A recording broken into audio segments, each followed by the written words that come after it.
Thank you for coming to this training presentation today on wounded healers and loss. My name is William Stauffer. I'm the executive director of ProA, which is the statewide recovery community organization of Pennsylvania. I'm a person in long-term recovery for 37 years. I've been involved in this work for at least 35 of those years. I've held clinical roles running residential programs, outpatient programs, for the last decade or so, running our recovery community organization for the state of Pennsylvania. Um, and I've been involved in a lot of different things. I recently testified in front of the U.S. Senate for the second time on older adults and substance use. Last week, I was at the Kennedy Forum with Stopping Stigma Together, looking at stigma across the U.S. And next week, I'm honored to present William White's remarks at his request at the Recovery Research Institute's first inaugural conference on uh, research around recovery in America. So had a lot of different roles. This presentation today um, is one on wounded healers and loss, and it's intended for staff of all types of programs in the substance use service sector, from peers to clinicians and supervisors to administrative staff. And so we're going to do an overview of some of the related concepts. I've come to see that not everybody understands some of the dynamics that occur and see that they're occurring with more frequency. So we want to talk about its impact on us. Um, it's an area of interest of mine as a supervisor for many years, something that I've grappled with in people that I work with, and its impact on those that we serve. And it's a particularly important issue for our time. So we're going to talk a little bit about organizational strategies to support staff, talk about strategies for program leadership to assess and incorporate wellness, identify some signs for people to watch for when they're struggling with issues, list resources that leaders can use to support staff, and consider some sort of structured outreach. And I'm going to put my email address in the chat box now, and I'll try to remember to do it at the end of the presentation in the event that any of the PDFs of this or related documents could be helpful. I'd be glad to share them with whomever. So we're going to talk about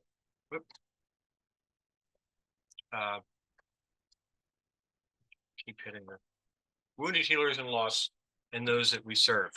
So if we think about it, many of us deal with loss really regularly. One of the most significant factors is obviously related to the opioid epidemic, and one that we see pretty significantly, I'm sure, across your state and our state and nationally.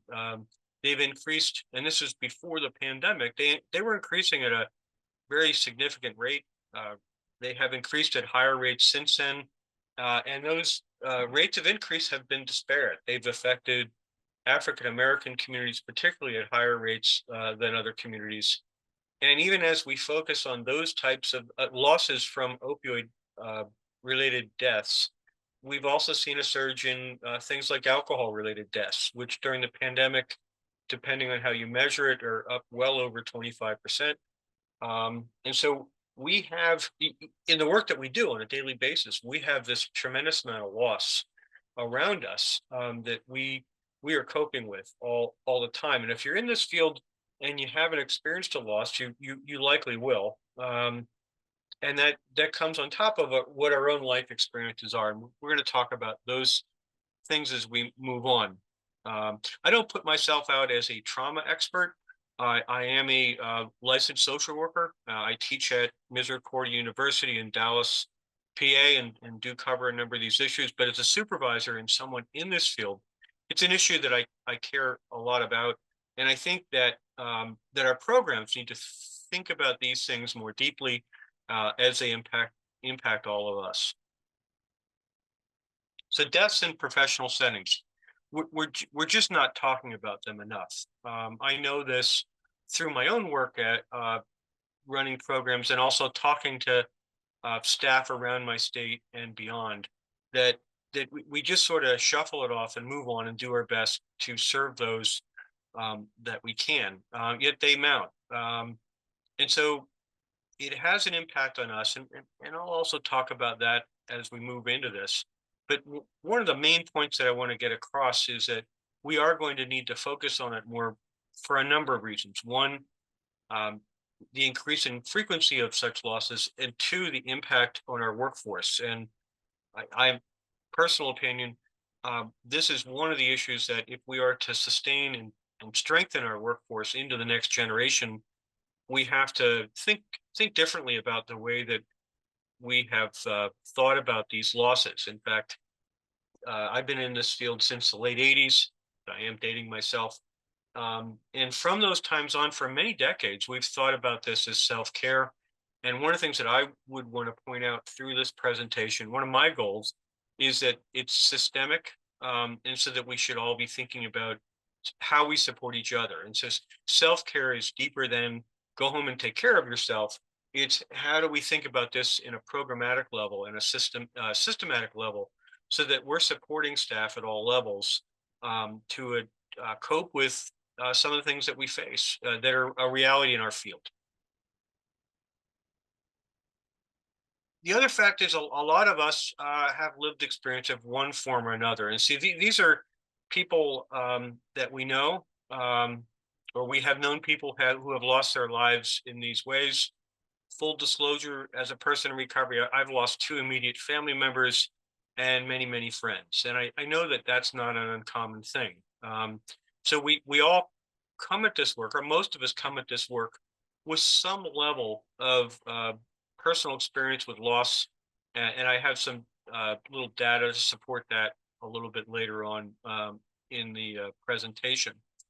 But th these are people in all roles. And so from clerical staff, administrative staff, supervisors, counselors, peer workers, and transportation people, case managers, it goes on and on. Most of the people, I think, whether someone identifies as a person in recovery, you have a personal reason to do this work. It's one of those fields that draws you in that way. People who are sticking with this work care about it for some reason that connects with them on a personal level. So, we're most of us are in essence have some wounds that bring us into this work. And also, and we'll present a little bit later. That's not necessarily a negative thing. That provides us with a lot of empathy and focus on this work and passion because of our own life experiences that we bring into it. How we address or think about these losses matter. Loss is cumulative.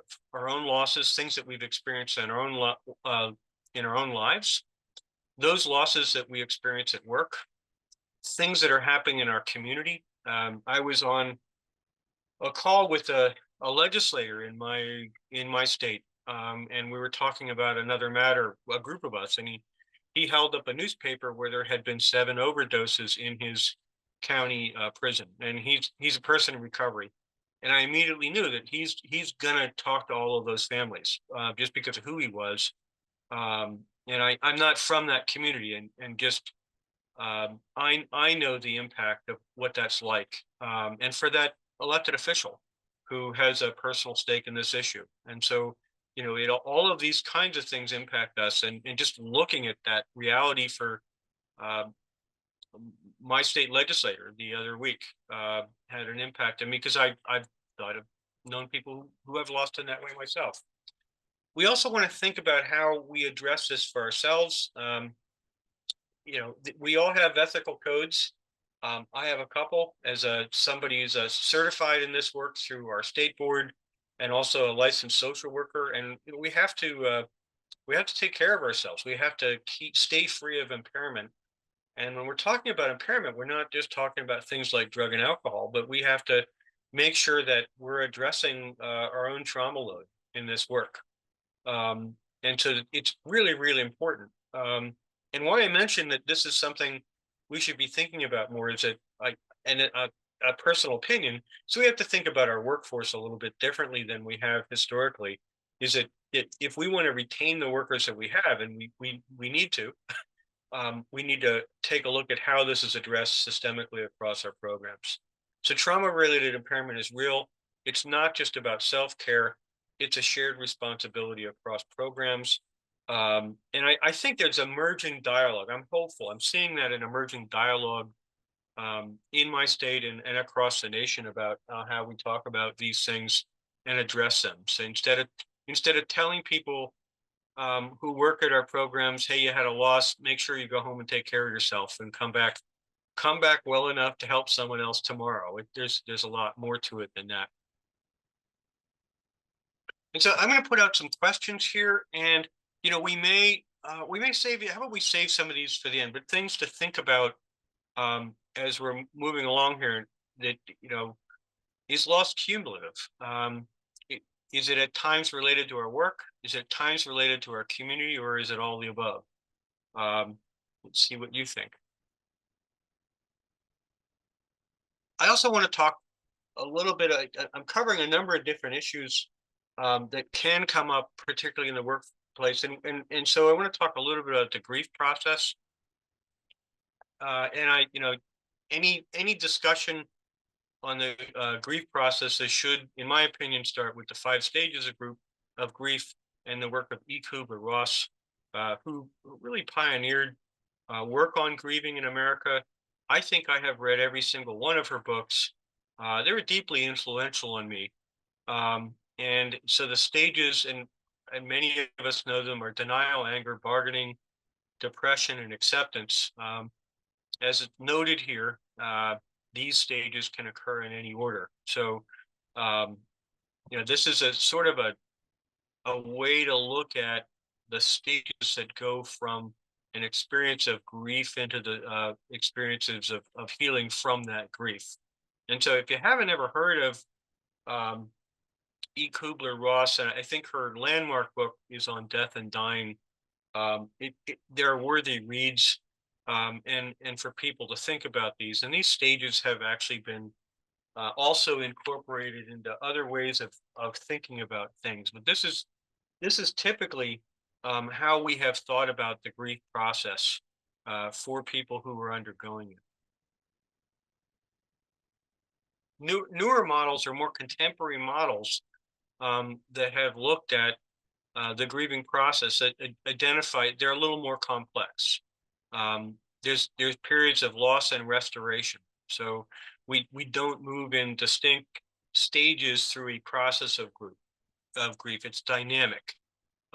It's adaptive, of composed of the things that are occurring in people's lives. So it's not a process where people experience one stage and then they move on to another. But people can go through waves of these things. Again, I would stress for everyone participating here today that these are highly individualized processes. As we've come to know more about grief, we recognize that no two people are going to go through the same experiences. And one of the reasons why I like the new model, and here I'm going to go back, this is the old model. So it's sort of, they're separate and distinct. It can occur in different orders. Now I'm talking to you about some of the more contemporary ways to think about grief. And those look like this. When there is a loss, we are likely to experience intense feelings. There are other times, even in the short term, where those feelings may not be so strong, and then they can pop up again. And people can feel like they're right back to where they're started. This recognizes that there's not an end to a grief process, but there's a process by which many people, as they go through it, will reach a point where there's an acceptance of what has occurred, and essentially incorporate some of the things that they have gone through in their own lives. And I'll talk a little bit more about that. But I really like this diagram a lot, because it at least from my observations in my own life, and also staff and people that I work with, this is more consistent with what I see most people go through, where one can experience really intense feelings, and then they'll they'll dissipate, and something will bring it on. I was with a friend yesterday, and something came on that reminded of this person of someone they cared about. It just 5 years later, they got hit with a process. It was not as intense as it was 5 years earlier than that. But it's really helpful to think about this in this way, because if we think about this process where there are these stages we go through and then it ends, we fail to recognize that these are long-term things. And then people can wonder, what's wrong with me? That I had this intense feeling of somebody that I lost 20 years ago. And the reality is that's that's actually fairly normal. And as somebody who has studied this a fair amount, I note that a lot of other cultures have longer, like, recognized grieving periods than we do here in the US, where we tend to think of it as a short-term thing. We have a loss, uh, there's a funeral, people get flowers and food for an individual, and then everybody goes on with their own lives. And in some cultures, in many cultures, this it's recognized that the normalized grief process can be 5 years long. And even there, again, as I emphasize, that doesn't mean that a person has, you know, gotten over it. We don't get over loss in that way.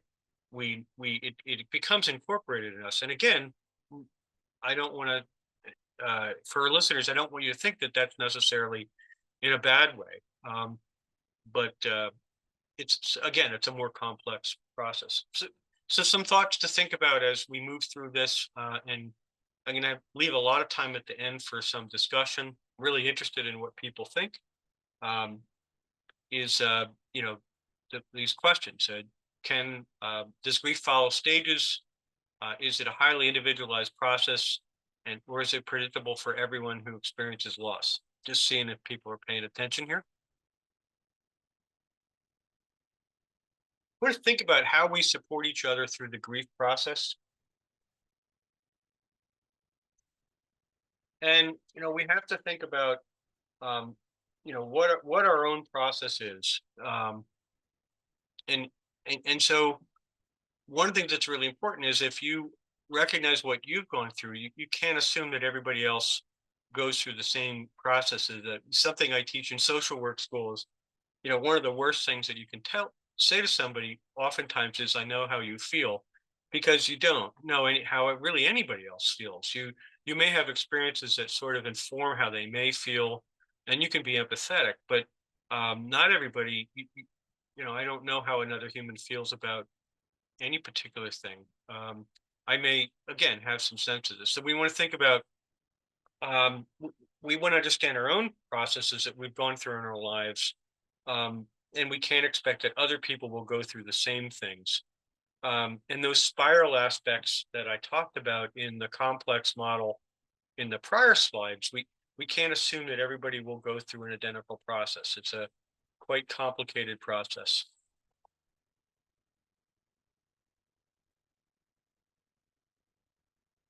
We want to think about loss in the workplace, and one of the things that I've noticed through this work is that we tend to we talk when we do talk about this, we talk about this in somewhat of an academic way. And when we talk about this, um, we do it as, we recognize that we should be talking about it, but then we sort of stuff it away. I'm reminded of healthcare professions who oftentimes, and I am generalizing, but will, assume that it starts to be the culture where that if you are struggling with something, that you're weak. And that's a false dynamic, or that's a false assertion. Everybody struggles with things. And in fact, where those kinds of cultures occur, it actually can cause more trauma, because there's a bunch of stuff going on in the setting that people are not talking about. When we do talk about, we tend to consider loss in terms of isolated events.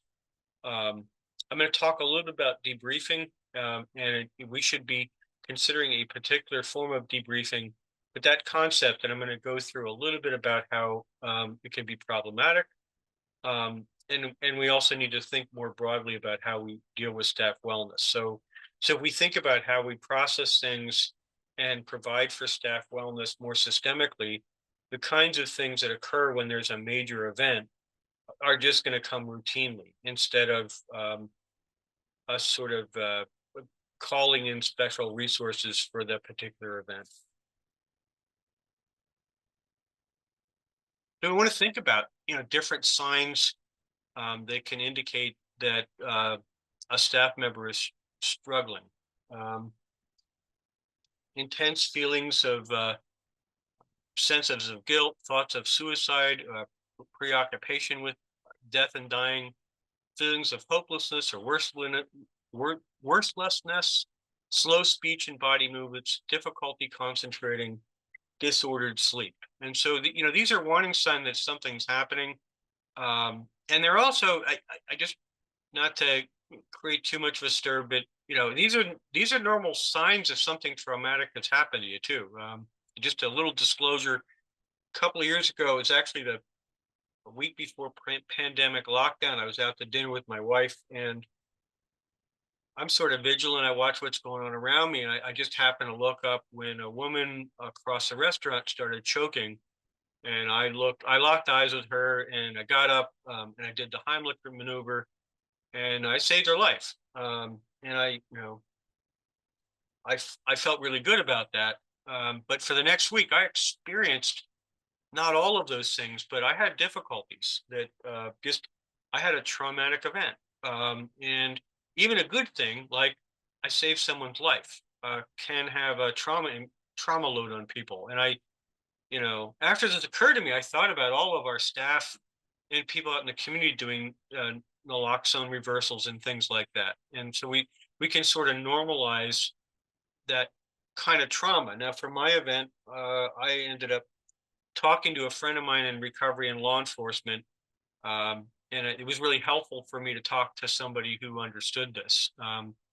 But these signs, if they're ongoing, can be real warning signs. So we want to pay attention to our colleagues, ask people if they're okay, just as we should expect that they would ask if we're okay. I referenced a little bit earlier about debriefing.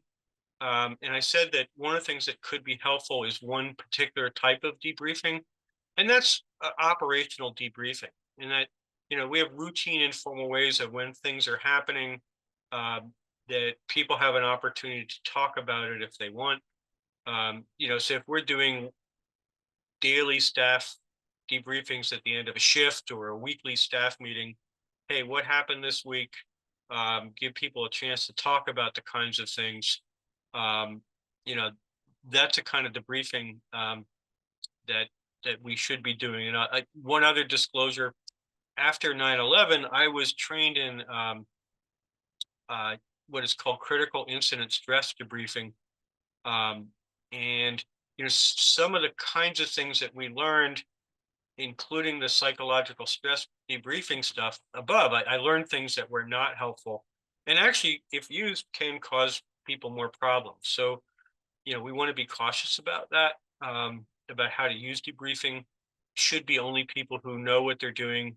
Those types of interventions, those more intensive ones, should be by people who really know what they're doing and under very particular circumstances. I'm talking about operational debriefing. Hey, is everybody okay?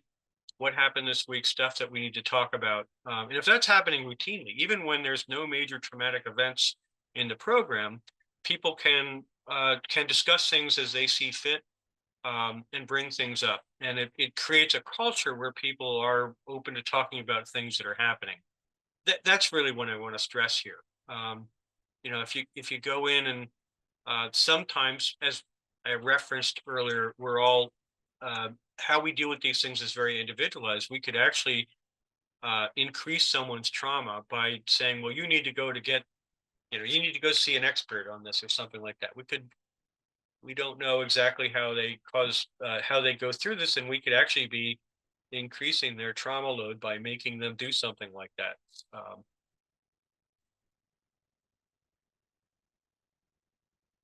but we do want to make it so that we acknowledge loss routinely. This operational debriefing occurs again in a lot of different situations, not just when a person dies, but when there are things going on around our facilities that give people a chance to talk about and figure out what's happened, maybe how to do things differently, potentially how to support each other through those kinds of things.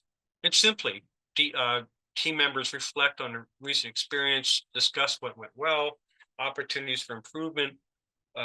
Again, these are things beyond a loss. And when there are losses, it's acknowledge that this is going to cause all of us to struggle.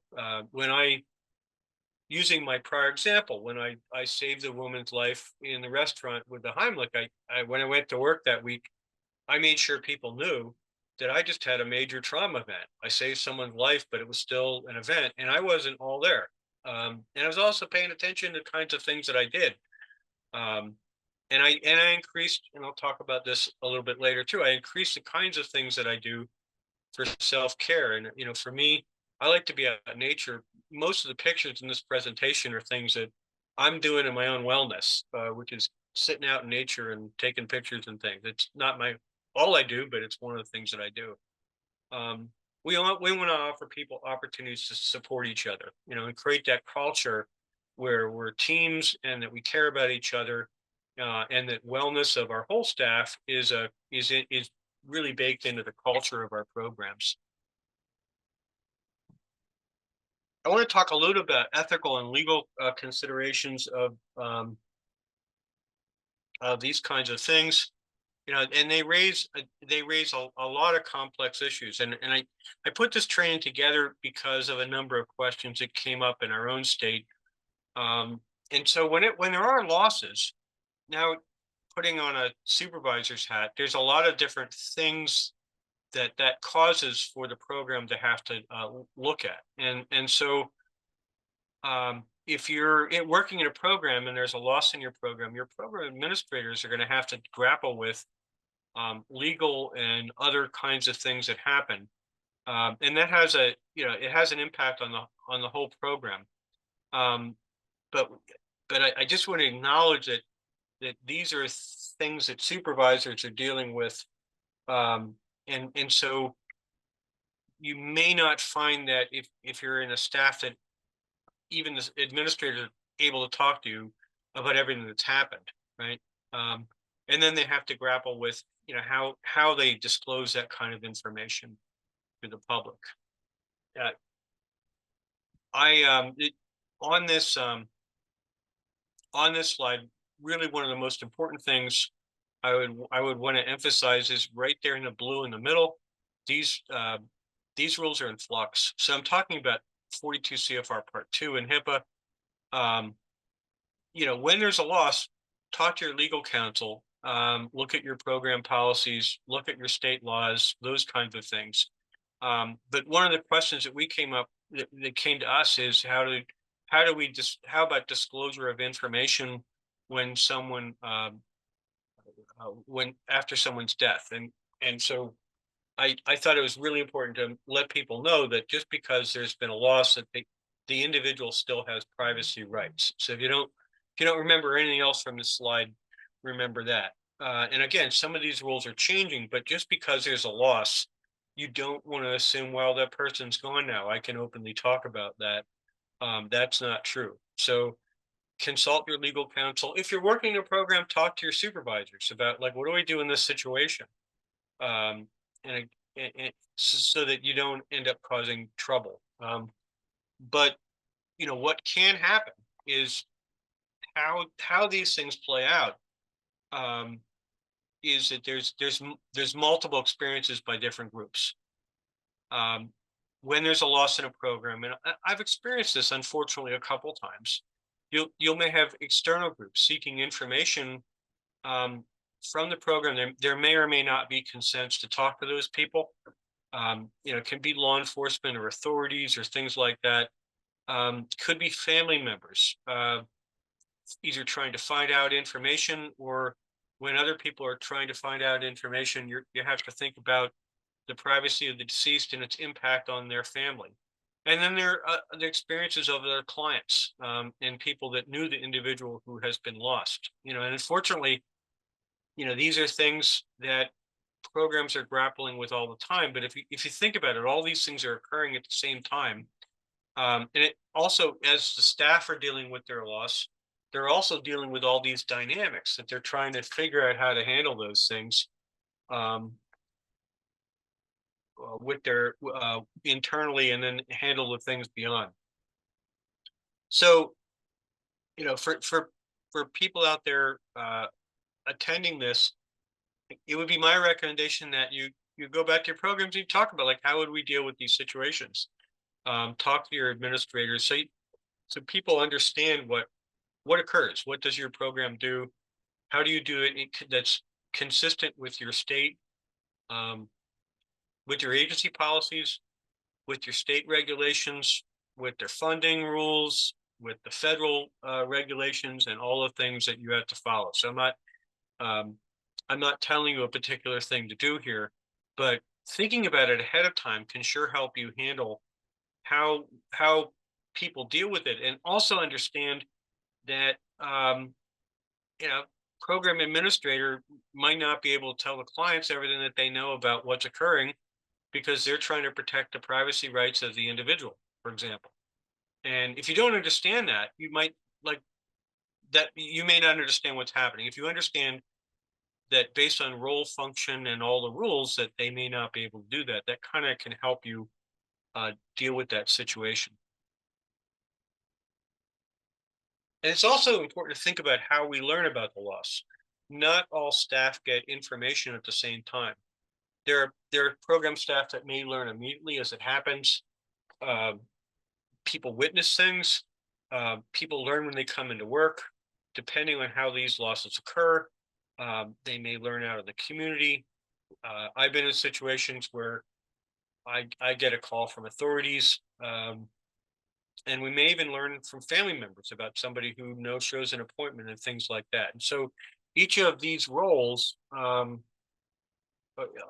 this is going to feel different to all of these people. So in the staff uh, that we're in, we want to think about these things, and not everybody has the same experience. Not everybody has the same way of coping with things, and actually, not everybody has the same information that they've gotten in the same way. And so we want to think about this in the way that we support each other. The dynamics, staff grieving can also be an implication for how we deal with this externally. A question that came up and often comes up, like, can we send flowers or attend funerals? Are we permitted to express condolences to impacted persons? Um, can we process these things with staff not directly related to the care of the client?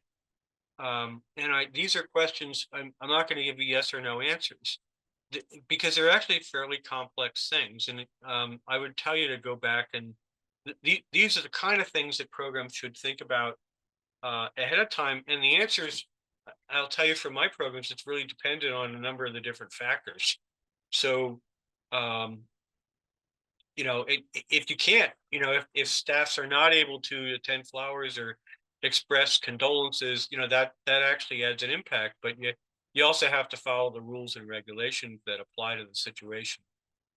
I'm mentioning this now because if we know this ahead of time, that there are reasons for the things that are done, it makes it a little bit easier to handle when they do happen. And so you're, instead of being shocked at why I really, I cared about this client, why can't I go to the funeral? And maybe your administrators have looked at this, or that you have state rules that say you can't, or there's concerns for the privacy of the family. There's any number of factors there can come into play.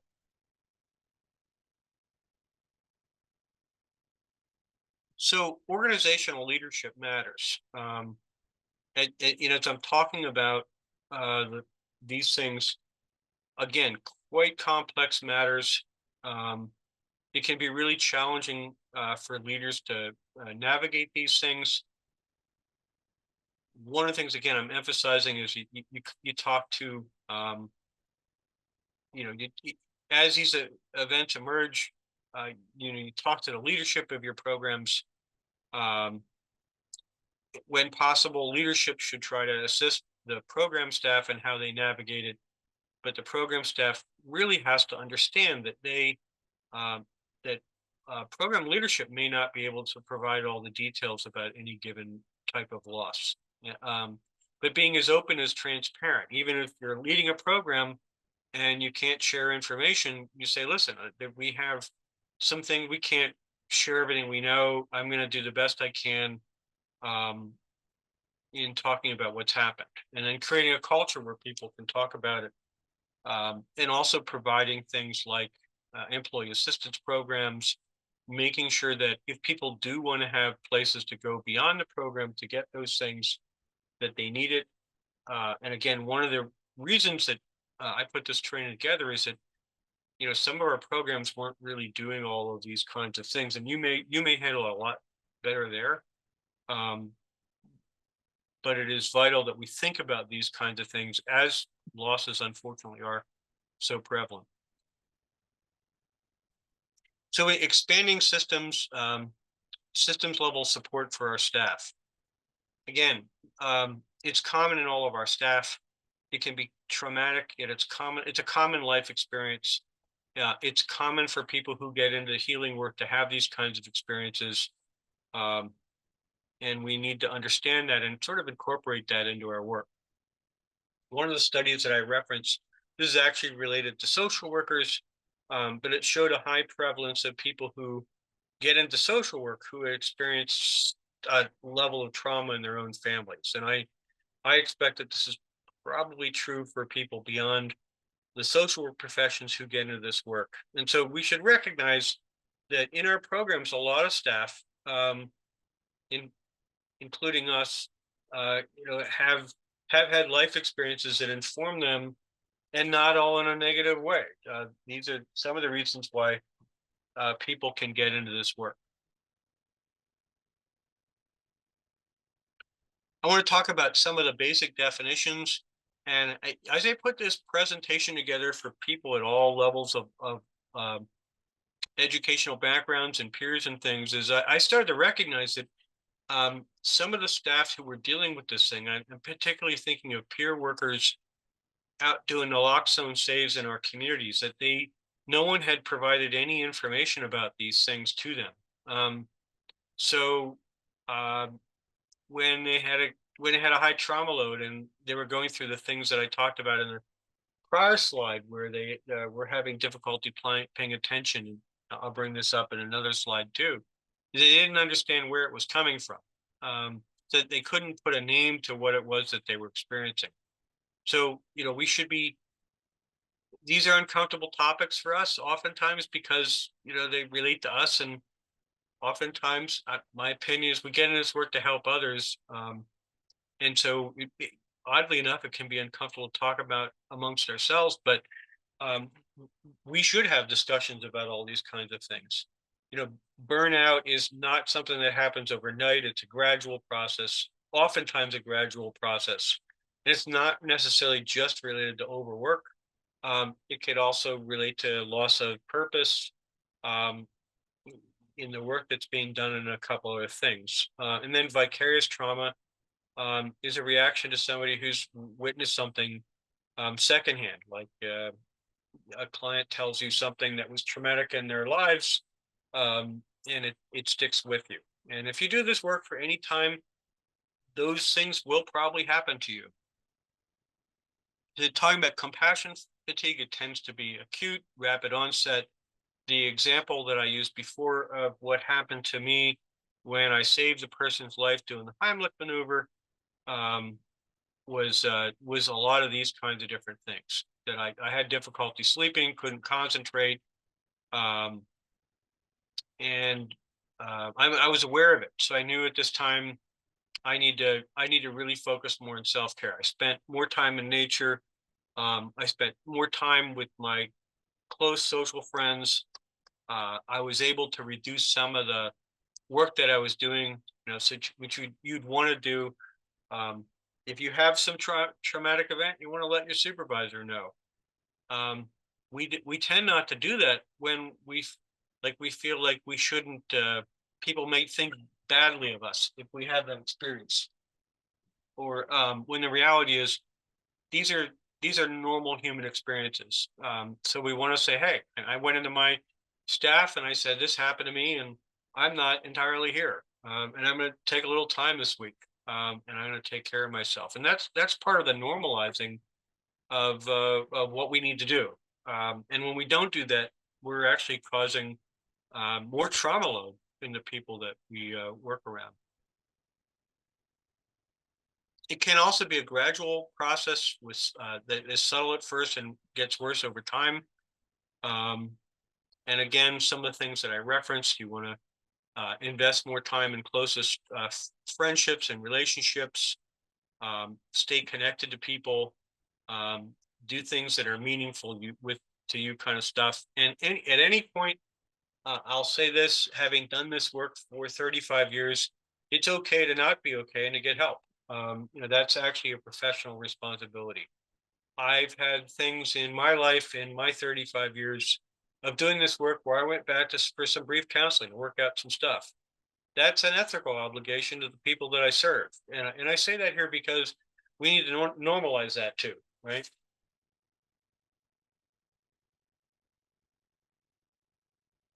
So healing from compassion fatigue, education, um, addressing stressful situations, talking through these things with supervisors or colleagues or people that you trust is recommended. We have to sustain a healthy social support system ourselves. The very same kinds of things that we tell people that we work with also applies for us. Whether we are in a recognized and identified recovery process or not, we're dealing with a lot. We need strong social support systems. Um, and recognize relationships that are placing additional strain. So there, in my own life, there is some people that when I was going through some of the stuff, I spent less time with because I didn't want to add to my load. Vicarious trauma, often it's been lumped in with with countertransference. It's more specific than that. It relates to reactions to things that have happened with people we work with. And again, I've had this happen to me. And if you hear something that someone says and it has an impact on you, the reason I'm mentioning all this stuff is that's not uncommon. It just means that that's time to go to a supervisor and say, hey, this client was going through this thing today in a group, and it reminded me of this thing in my own life. And a supervisor's job is to deal with those things that relates to work, and also normalize that it's okay to get help if the need goes beyond that. But again, these are things that it's important for us to talk about.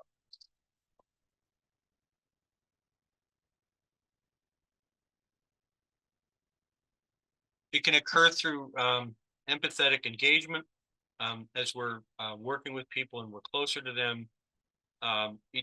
It's going to have a greater impact on us. So if if we if you care about the people that you're working with, and I would argue it's hard to actually work with them effectively if you don't, you're going to have a higher risk factor for this. I like to think about this as there's an equal for every action. There's an equal and opposite reaction. So if I'm going to a day with at work and people are bringing stuff that are particularly heavy duty, that's going to have an impact on me. And so I then have to pay attention to that and take care of myself and talk to my supervisor and share with coworkers and spend some extra time with my social networks or go out into nature or the things that I do, which may not be the things that you do. But again, we want to think about this in the work that we do because such loss is so unfortunately very prevalent. But one of the things that I don't want to do, and I know it's a heavy duty lunch presentation, and I apologize for that, but I also think it's important. Um, is it that, and I referenced from the very beginning of this presentation that not all of these things are negative outcomes. And I want to reference all the links to these are at the back of the slide deck in hyperlinks. I can also share them with people. but there's a thing called compassion satisfaction that um, there there's a couple different factors. People who have been doing this work longer tend to experience more compassion satisfaction. So as a supervisor, that's why we spend more time working with people um, who are newer to the work because they're more likely to have a, a more you know traumatic impact to these kinds of things. But the longer someone's doing this, the people can end up with what's called compassion satisfaction, understanding and having a greater level of empathy for people who are experiencing things. And um, I think I'm a better I've done this work for 35 years. I've met with thousands of people, and I think I'm a better, more empathetic person for having done that, and also having gone through some really, really rough stuff with people. And it's helped me help other people coming after them, and be more empathetic to their needs. And so I don't want to just present all this as a downside that the impact of being exposed to trauma is negative, because the reality is, and I hope there are other people in this training that would agree with this. I really wouldn't want to do anything else with my life, even having undergone some of those things that I've undergone and things that you're likely undergoing.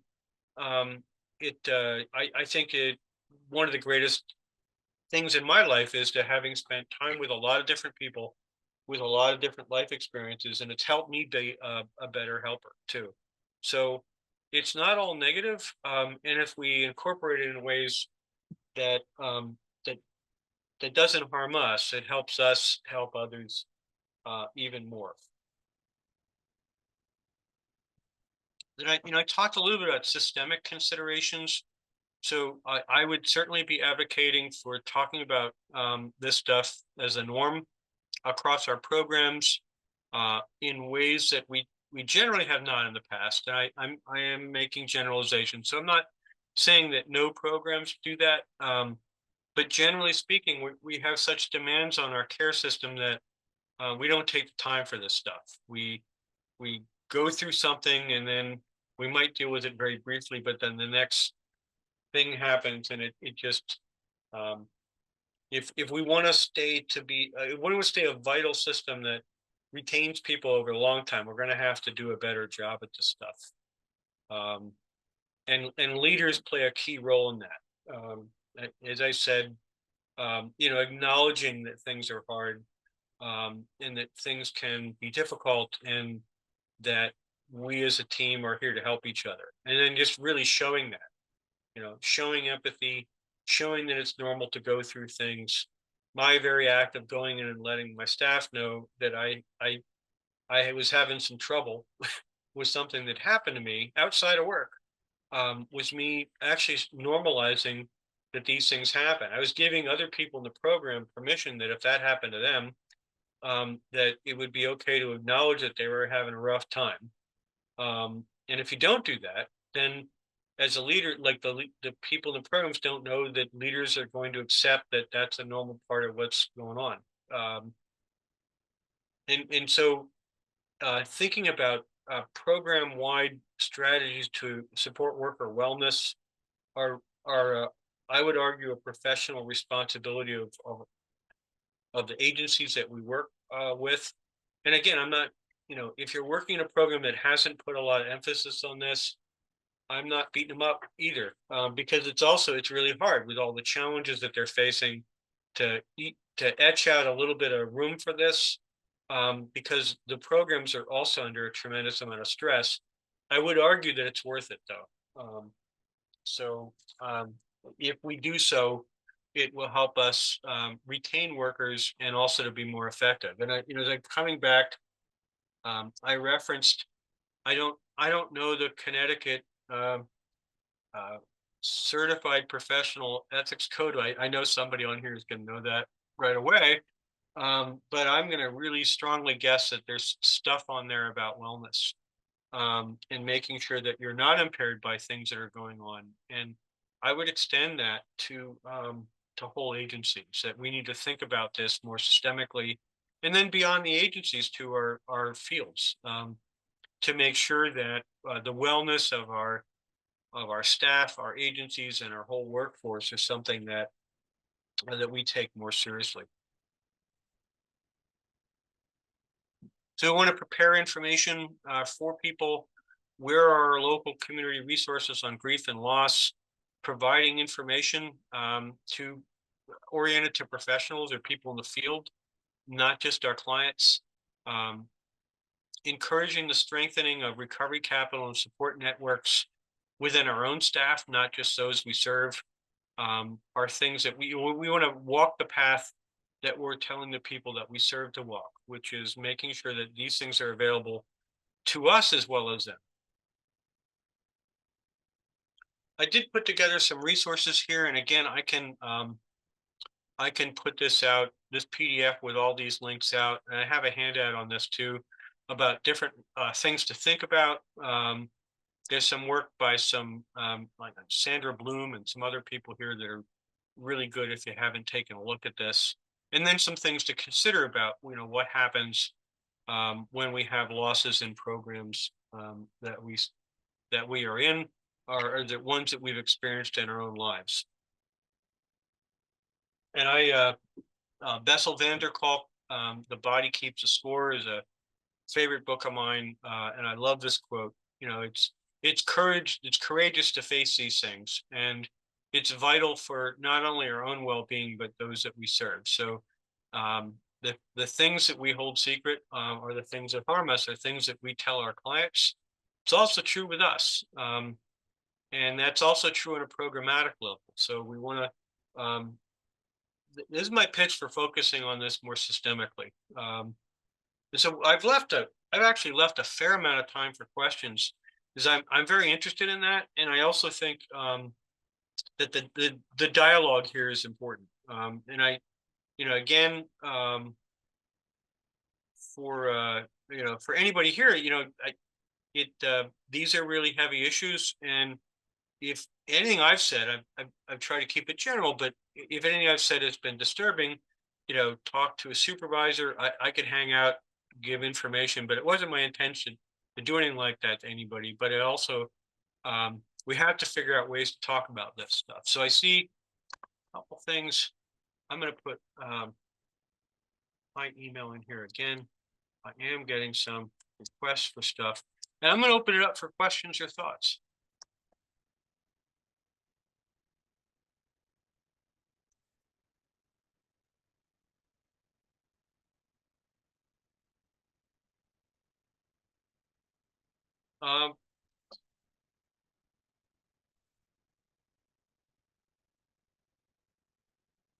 I have, I think, a comment/question. My name is Amanda. I'm from our Manchester location. I just want to say thank you, first of all, for all of this. I think this is so important, and something that's very much part of our experience here at Root Center. I know many of our clinics have experienced a lot of loss and other kinds of traumas in the 3 years I've been here. I'm curious, in your, experiences, people that you've talked to, what has been the most effective way that maybe you've seen, I don't know, of how we can, as kind of the people on the ground, advocate to our administration more supports or different kinds of supports? Like, just as an example, for our clinic, and we're not alone, all clinics have experienced similar situations. We had quite a few losses within 1 month span of just our clients. And within that, there was like a pretty big, kind of trauma situation that happened with our clinic. And we kind of, I'm thinking back to your slide that kind of had the like approaches to dealing with it. And we definitely debriefed as a team. Like, it was kind of that, just, I forget that word that you used, but just kind of, an overall view of like, okay, this is what happened, this is how we responded.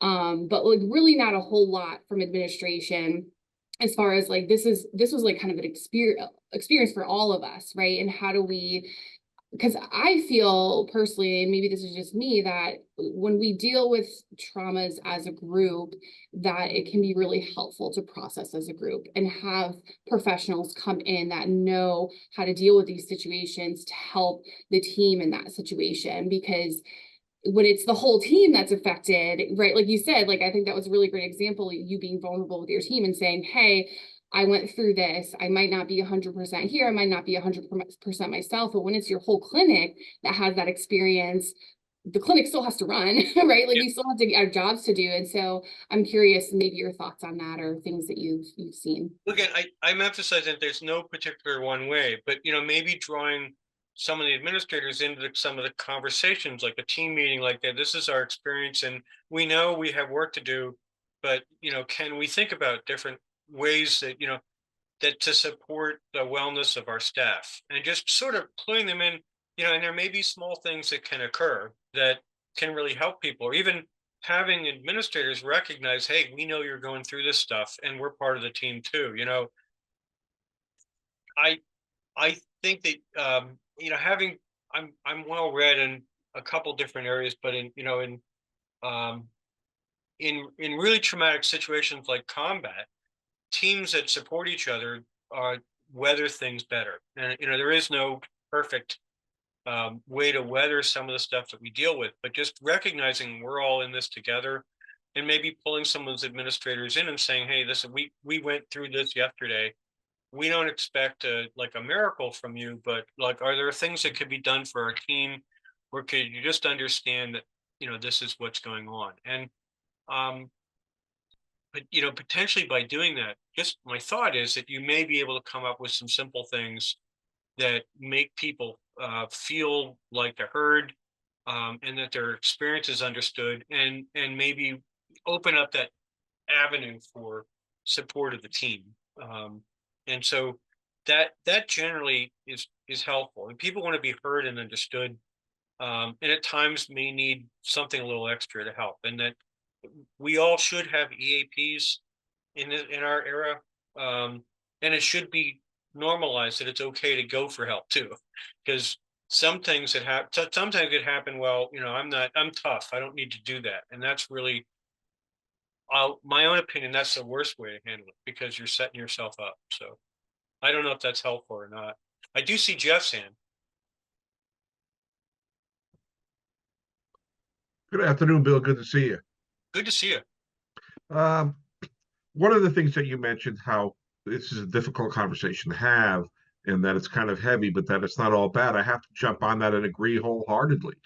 We are going to be exposed to trauma, but just like the folks that we serve, being exposed to trauma for them doesn't necessarily equal PTSD. Being exposed to trauma for us does not necessarily mean vicarious. It's a possibility, but increased resilience is also a possibility. So that there can be some good taken out of it, by how you handle it. And when you do the things, when you rely on others, when you reach out for help, when you share your story, you're not just coping with it, you're finding ways to build resilience for yourself and your team. So it's an incredibly healthy thing to do, and a positive thing to do as a professional. And yes, we do address somebody on who's not mentally able to, or emotionally able to continue to practice in our code of ethics. Yeah, and thank you for underlining that point. Like I actually suspect that most of us in this field have had something in our past that sort of propelled us in this direction. We wanted to help others. So often the very reason we are doing this work is because of some event in our own lives that led us to increased empathy towards this community, and we became more resilient, and it led us to do this work. Whether or not you identify as having a lived recovery experience or not, I'm guessing, every time I've ever interviewed someone to get in this field, I ask them, why are you doing this work? And um, it's something I often find. So Jeff, thank you for underlining that point, that it's, um, it's, we do focus on the trauma elements of it, but there's also really strong resiliency stuff too, that we really want to make sure. So, other thoughts here? Questions? Are there things that people have done as teams that you might want to share that might be helpful to others?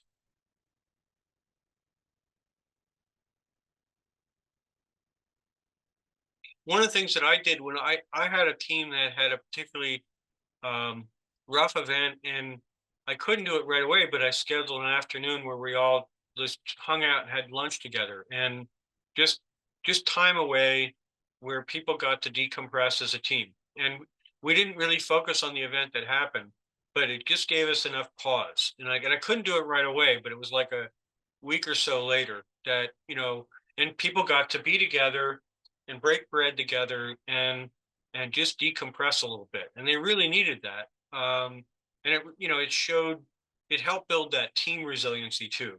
Um, so, I mean, that's something. Are there things that people may have done that are helpful? Hey, Bill, how are you? Hi, hello. My name is Jamie Morales. I'm a lead clinician over at Rushford here in Middletown.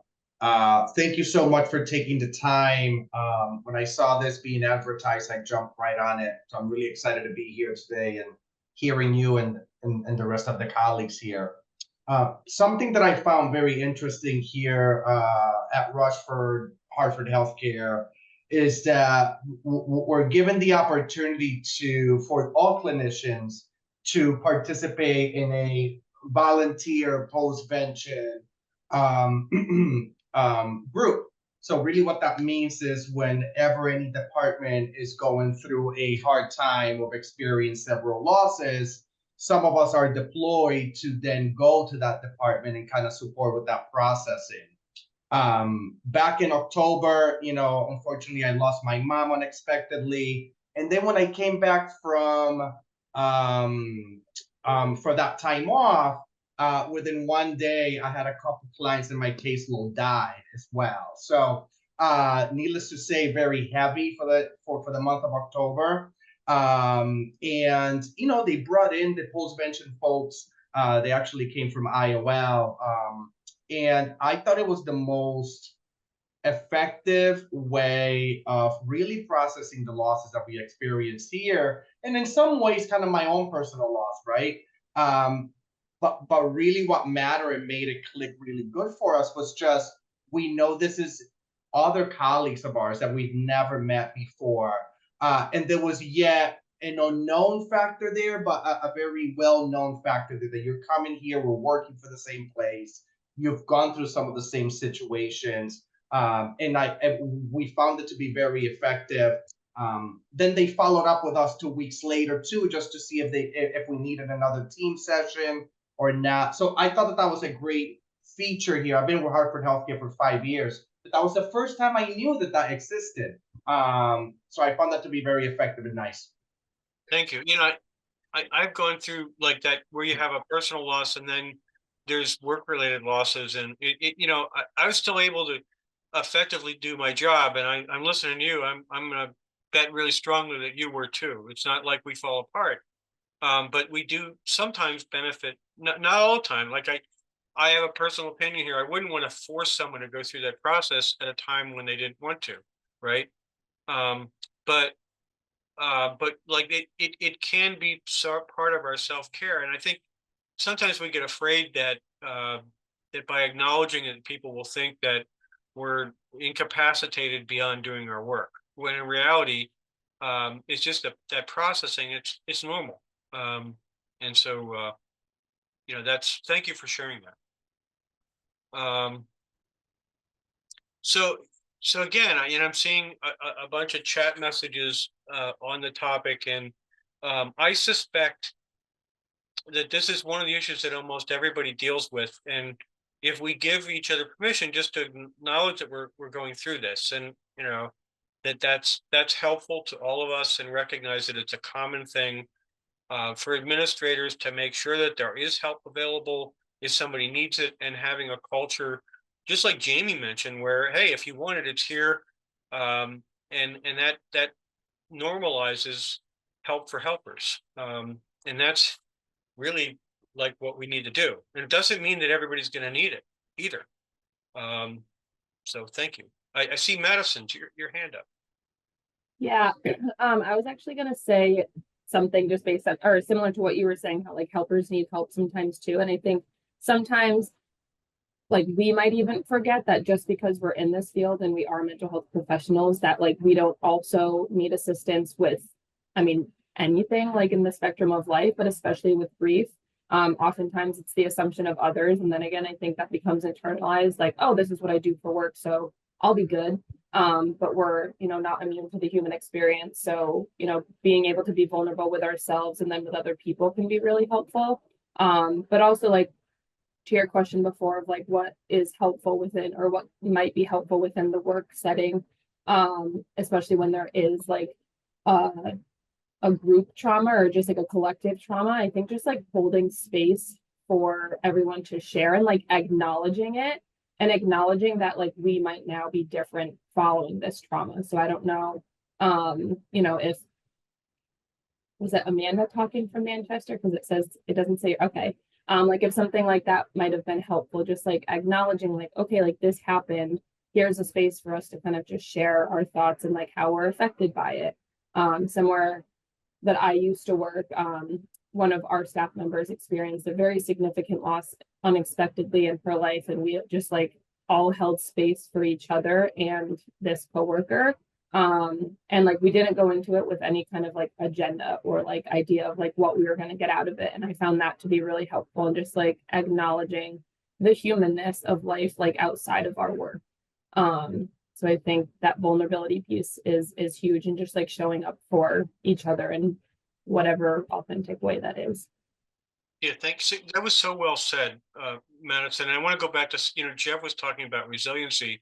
I strongly suspect that when teams hold space for each other like that, you'll end up with group resiliency, where you'll end up recognizing that we're holding space for each other, and it's okay to support each other when we need it. It's okay to need support. That's a team that has each other's backs, and that's a really critical function of resiliency. And that makes for more effective for administrators out there. That makes for more effective programs when people know that their teams are there for each other, and that they feel supported. You're going to end up with more effective staff that are retained longer and do better work. And so it is really I know it's a really uncomfortable topic, but out of it could come some really good stuff. And it seems to me, when I brought this up in my home state, it was like I'm talking about something that we're not talking about, but I'm just clearly looking around and saying we need to. And I don't have magic bullet solutions here, but I do think that holding space, Madison, you just said it so well, holding space, and the humanness that we're all facing, it helps us do better and be better for each other.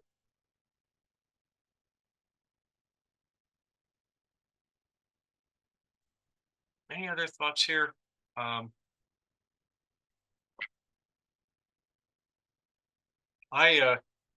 appreciated being invited out to do this, and I'm gonna. So some of the sources are on this slide, and I'm gonna send. Probably the easiest way to do. I'll send to Darcy the PDF of the handouts, and the links to the things that help organize this, for anybody that wants it. But again, I will put, if someone doesn't get it in that way, I'm going to put my email in here again. And I think this is part of how we strengthen our workforce, is by changing us. And I have been around since a time when we didn't do this, and it was just sort of a sense that the strong make it. And it was such a false way of looking at it, because it's sort of ingraining trauma in people. And I saw some people really get hurt over a long time by doing that. So thank you all. And if unless there's anything else, I'm here. I'll stick around for a little bit.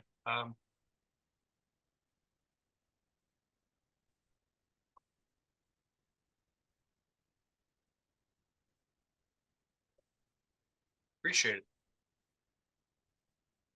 Bill, thank you so much. I know, speaking on behalf of staff here and some of the folks that joined from out in the community too, this was wonderful. and much needed. Really appreciate it. Thank you for having me, and I hope it, we're all in this together, right? So we want to build the resiliency of our teams, and I'm all for that. So thank you. Thank you.